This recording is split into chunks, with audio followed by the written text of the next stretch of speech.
जैसे कि आप सबको मालूम है, आपने हमारा ड्राफ्ट प्रेस ब्रीफ भी पढ़ा हुआ है कि ये जो प्रेस कॉन्फ्रेंस बुलाने का जो मकसद है, इसका जो एम है, बेसिकली वो दो एजेंडों के तहत है। पहला एजेंडा है कि जो लगातार गाजा में इजरायली गवर्नमेंट की तरफ से जो जुल्म सितम हो रहा है, जो अत्याचार हो रहा है, जो ऑपरेशन लगातार एक तो 1948 से उनका जुल्म सितम चालू है, बट अभी जो उसमें इंस्टेंट इतनी तेजी आ गई है, जो अब वो हर किस्म की सीमाओं को लांघ रहे हैं, हर किस्म के मानवता के उसूलों को, मानवता के कानूनों को, मानवता की हर एक सीमा जो होती है, एक लिमिट होती है, हर उसको बेशर्मी से लांघ रहे हैं। उसके विरोध में हमारा एक एजेंडा ये है प्रेस कॉन्फ्रेंस बुलाने का। दूसरा एजेंडा जो है वो है कि छत्तीसगढ़ में, हमारे छत्तीसगढ़ में जो एक शांति और क्या नाम से सद्भाव का स्टेट है, आप छत्तीसगढ़ को हिंदुस्तान के दूसरे तमाम स्टेट से कंपेयर करके देखें तो हमारे छत्तीसगढ़ की हिस्ट्री रही है, हमारे छत्तीसगढ़ का एक इतिहास रहा है कि हम बहुत ही पीसफुल लोग हैं, एक दूसरे के साथ कई कई सालों सदियों से बहुत ही पीस के साथ, बहुत ही शांति के साथ रहते आए। हिंदू मुसलमान जात बिरादरी के नाम पर हमने कभी एक दूसरे को मारा नहीं, ना हमने एक दूसरे के खिलाफ कभी नफरत भरी है, ना हमारे जहनों में ऐसी कोई चीज है। बट गुज़िश्ता कुछ सालों से हम ये देख रहे हैं कि लगातार सिस्टमैटिक तरीके से यहाँ पे माइनॉरिटीज पे, दलित्स पर और अलग अलग ग्रुप जो हैं जिनको अपने अपने मतलब के लिए अलग अलग समूह द्वारा इस्तेमाल किया जा रहा है या उन पर जुल्म सितम किए जा रहे हैं। कभी गाय के नाम पर मारा जाता है, कभी धर्म के नाम पर हमारे क्रिश्चियन भाइयों को उनके चर्चों पर जुल्म सितम किया जाता है।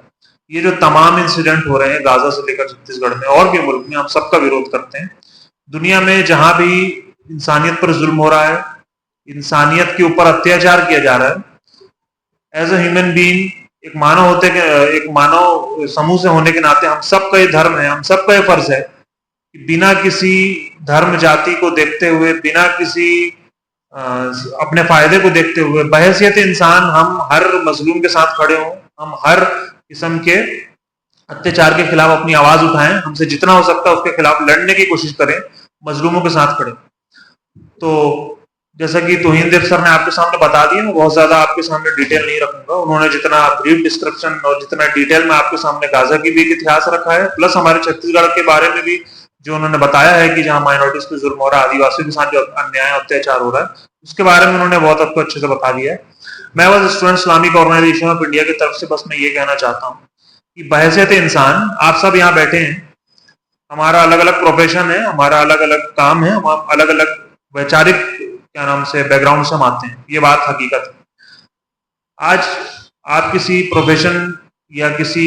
वैचारिक समूह से अपने आप को हटाकर सिर्फ हैसियत इंसान होने की तरफ से सोचिए। इंसान होने के नाते एक बात सोचिए, गाजा में जो आज बच्चे मारे जा रहे हैं, औरतों पे जो जुल्म हो रहा है, मजलूमों पे जो बम बरसा रहा है, अभी आपने यूएनओ की लास्ट मंथ की रिपोर्ट पढ़ी होगी तो आपको मालूम होगा कि हिरोशिमा और नागासाकी में जो एटम बम अमेरिका ने फेंका था, गाजा में जो अभी इजराइल ने जो बॉम्बिंग की है, तो कम से कम 5 एटम बम के बराबर उसने बॉम्बिंग की है, इतना ज्यादा उसका डिस्ट्रक्शन हुआ है। आपको मालूम है एटम बम अगर एक जगह ड्रॉप किया जाए तो लगभग 1 लाख के लोग एट अ टाइम भाप बन के उड़ जाते हैं, या 1 लाख से ज्यादा लोगों की लगभग जान उसमें क्या नाम से इन्फ्लुएंस होती है। अभी की रिपोर्ट के मुताबिक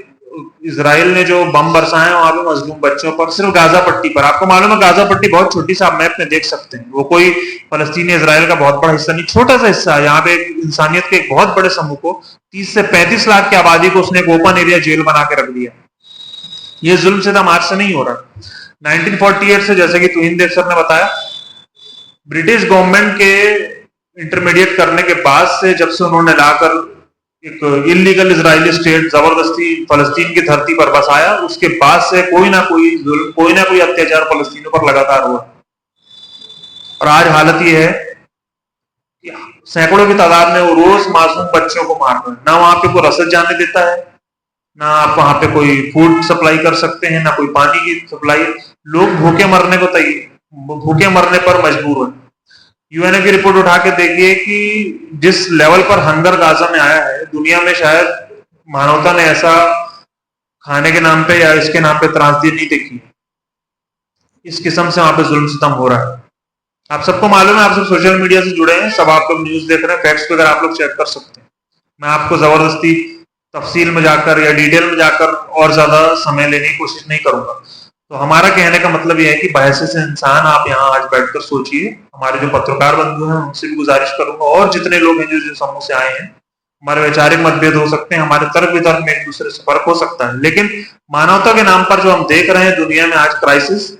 उसके लिए मैं आप सबसे अपील करूंगा कि आप सब लोग मजलूमों के साथ खड़े हो और जुल्म के खिलाफ, अत्याचारियों के खिलाफ आप आवाज उठाएं और अपना मजबूत स्टैंड लें। आज आप तय करें कि आप मजलूमों के साथ खड़े हैं कि जालिमों के साथ। Student Islamic Organisation of India की तरफ से मैं जितने भी लोग हमारे साथ हैं, मैं इन सबकी तरफ से कहना चाहूंगा कि हम फलस्तीन में मजलूमों के साथ खड़े हैं। दुनिया में हर किस्म के अत्याचार के हम विरोध में हैं,